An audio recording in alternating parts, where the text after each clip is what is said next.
Hey everyone and welcome back to another video. In this video, I'm going to show you how to change your address as a Doordash driver. Now this video is going to be particularly useful for individuals. Let's say that you want to go ahead and change your address on the Doordash driver. How do you actually go ahead about doing so? Now this video is going to be short, sweet, and simple guys. There's not going to be a lot of steps involved.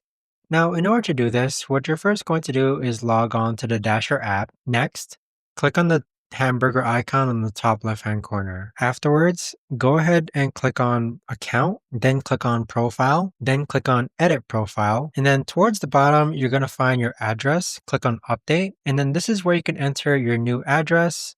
And then go ahead and click on enter and follow the on-screen prompts. But there you have it, guys. That right there is the best and easiest way that I know of to actually go ahead and change your address as a Doordash driver. If you guys know of a better or easier way to actually do this, let me know in the comments down below. I would love to know. Thanks so much for watching everyone, and I'll see you guys all in the next video.